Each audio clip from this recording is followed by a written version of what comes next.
नमस्कार दोस्तों। तो आज का क्वेश्चन नंबर है हमारे पास question number 23।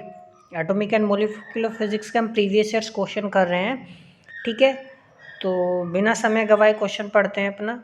Spin orbit affect splits the 2p2s transition wavelength in lithium in two lines with separation del lambda is equal to 0.14 angstrom.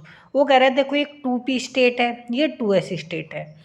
तो पहले हमारे पास एक वेवलेंथ आई, ठीक है ना, लेकिन जब हमने हाईली रिजोल्व स्पेक्ट्रोमीटर में देखा तो हमने देखा कि जो सिंगल वेवलेंथ नहीं है, ये क्या है, दो वेवलेंथ में स्प्लिट हो जाती है, लैम्डा 1 और लैम्डा 2। तो ये लैम्डा 1 और लैम्डा 2 हमें दो की किस वजह से मिलते हैं? स्पिन ऑर्बिट अफेक्ट की वजह से मिलते हैं, स्पिन ऑर्बिट कपलिंग की वजह से मिलते हैं, जो हमने थ्योरी में डिटेल में पढ़ा है। समझ में आया? तो जो इनके बीच का जो डिफरेंस है ना, डेल लैम्डा यानी लैम्डा 2 माइनस लैम्डा 1 जो है वो कितना 0.14 एंगस्ट्रोम दे रखा है, और जो लैम्डा की वैल्यू दे रखी है हमें 6521 एंगस्ट्रोम। समझ में आया? The corresponding positive value of energy difference between the above two lines. वो कह रहा है जो पॉजिटिव एनर्जी डिफरेंस है ना इन दोनों लाइन के बीच में, वो कितना है हमारे, मतलब देखो एनर्जी डिफरेंस कहने का मतलब क्या है मेरे पास, देखो corresponding positive value of energy difference between the two lines. Energy difference between the two lines, ये लैम्डा और लैम्डा 2 के बीच में एनर्जी डिफरेंस क्या है? यही तो है, डेली। समझ में आया मैं क्या कह रहा हूँ? वो हमें कितना दे रखा है, m इंटू में 10⁻⁻⁵। हमसे वो m की वैल्यू पूछ रहा है। समझ में आ गया? कोई डाउट है? तो डेल ई हमें दे रखा है कितना, m इंटू 10⁻⁵, और ये हमसे m की वैल्यू पूछ रहा है। तो देखो बहुत ज़्यादा सिंपल क्वेश्चन है, बहुत ही सिंपल क्वेश्चन है। सोल्व करते हैं। देखो हमारे पास एनर्जी होती क्या है, E is equal to h mu. समझ में आया? या हम इस चीज़ को क्या लिखते हैं, मैं पूरा डिटेल में बता रहा हूँ, एच सी अपॉन में लैम्डा। कोई डाउट है यहाँ तक? समझ में आ गई बात? ठीक है। अब देखो डिफ्रेंशिएशन यदि मैं करूँ, डिफरेंस मेरे पास क्या आएगा, माइनस एच सी अपॉन में लैम्डा स्क्वायर डेल लैम्डा। समझ में आया मैंने क्या किया? कोई डाउट है यहाँ तक? ठीक है। अच्छा देखो डेल ये में डिफरेंस एनर्जी का कितना दे रखा है, m इंटू में 10⁻⁵। कोई डाउट है? समझ में आया? देखो माइनस साइन को मैं इंक्लूड नहीं करूँगा, मेरे को m का वैल्यू निकालना है। कोई डाउट है यहाँ तक? ठीक है। अब देखो अब मतलब सिंपल सी चीज़ है, देखो हमें यहाँ पे h का वैल्यू कितना दे रखा है, 4.125 इंटू 10⁻⁻15 इलेक्ट्रॉन वोल्ट सेकंड में दे रखा है।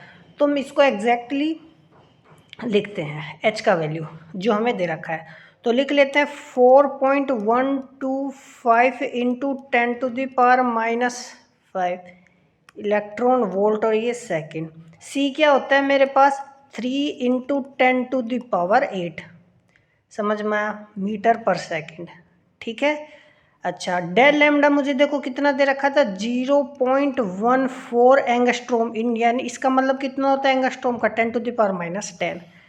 कोई डाउट है? लैम्डा मुझे कितना दे रखा था, 6521 एंगस्ट्रोम। एंगस्ट्रोम को क्या 10⁻⁻10 मीटर में कर लिया ना पूरा। कोई डाउट है? ये भी मुझे इलेक्ट्रॉन वोल्ट में दे रखा है। समझ में आया? ठीक है ना, इन इलेक्ट्रॉन वोल्ट। कोई डाउट है यहाँ तक? देखो ये इलेक्ट्रॉन वोल्ट से इलेक्ट्रॉन वोल्ट कर गया, ये मीटर पर सेकंड, यहाँ मीटर में, ये मीटर में, तो मेरा सारा स्टैंडर्ड यूनिट में ही है, तो घबराने वाली बात नहीं है। तो m इंटू में 10⁻⁻5 इज इक्वल टू, कोई डाउट है यहाँ तक? समझ में आया? अब देखो 4.125 इंटू में 3 इंटू में इसको हम करेंगे, इन तीनों की मल्टीप्लाई करेंगे तो हमारे पास आएगा 1.7325 इंटू 10⁻। अब देखो कि देखो ये आप कैलकुलेशन कर लेना, ठीक है ना, मैंने डायरेक्ट लिख दिया, क्योंकि आप जब एग्जाम में बैठोगे तो आपको स्क्रीन पर, कंप्यूटर स्क्रीन पर कैलकुलेटर मिलेगा, तो आप उसकी मदद से कर सकते हो, जो गेट का एग्जाम होता है। ठीक है ना, नहीं तो आप हल्का सा अंदाज़ा लगा सकते हो, 4 3 से कितना हो गया, 12 हो गया मेरे पास, 12 से कुछ ज़्यादा आ जाएगा, फिर उसमें 0.14 का मल्टीप्लाई तो 1.7 समथिंग, यानी 17 कुछ समथिंग ये आ गया। ठीक है। अब देखो 10⁻⁻5 और 10⁻⁻10 कितना देगा मेरे पास? ठीक है, हमारे पास ये कितना हो गया, ये हो गया हमारे पास 15। ठीक है ना, सॉरी ये हमारे पास 15 है ना, तो इन दोनों से जोड़ के 25 आ गए, या 18 है, तो ये मेरे पास वो 8 है, सॉरी, तो ये माइनस के 17 हो गया। 6521 है इंटू 10⁻⁻10 है। अब देखो क्या करते हैं इस चीज़ को ना, हम इस चीज़ को क्या करते हैं, ये ले लेते हैं हम, इसका जब हम स्क्वायर करेंगे तो स्क्वायर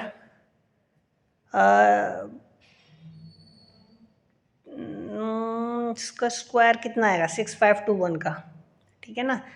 तो 6521 का स्क्वायर हमारे पास होगा अप्रोक्सीमेटली 42.52 इंटू 10⁻⁻14। ये मैंने देखो डायरेक्ट लिख दिया कैलकुल। आप इस चीज़ को कर लेना। देखो मेरे कहने का मतलब सीधा सा है। अभी 10⁻⁻10 है, एक काम करो आप, क्या करना है आपको, देखो जब आप इस चीज़ को 10⁻⁻ क्या है 10 है, इसको 10⁻⁸ करो और इसको 100 से डिवाइड कर दो तो 65.21 आएगा। कितना आएगा 65.21 है ना। और 65.21 आया तो 65.21 का स्क्वायर करना बहुत आसान है। जैसे 65 का स्क्वायर कितना होगा 425 होगा, जहाँ 4225 होगा। ये मैं 2.21 भी तो है। जैसे आपको ये बेसिक मैथमेटिक्स पता होगा, जैसे जिस दो डिजिट का नंबर है ना, यदि उसके पीछे 5 है तो उसका स्क्वायर करना आसान होता है। जैसे 6 के बाद कितना आता है 7, तो 6 इंटू 7 कितना होगा 42 और 5 का स्क्वायर कितना हो गया 42। समझ में आया। ये तो ये स्क्वायर है, आप ये आसानी से कर लेना, इतना डिटेल में मैं नहीं जा रहा, ठीक है ना। बेसिक कैलकुलेशन है, इतनी आपको आनी चाहिए। m इंटू 10⁻⁻5, ठीक है ना। आप ना इसको स्किप भी कर सकते हो क्योंकि अभी सीधा इसमें कुछ नहीं, इसमें क्या है सिंपल कैलकुलेशन है, ठीक है।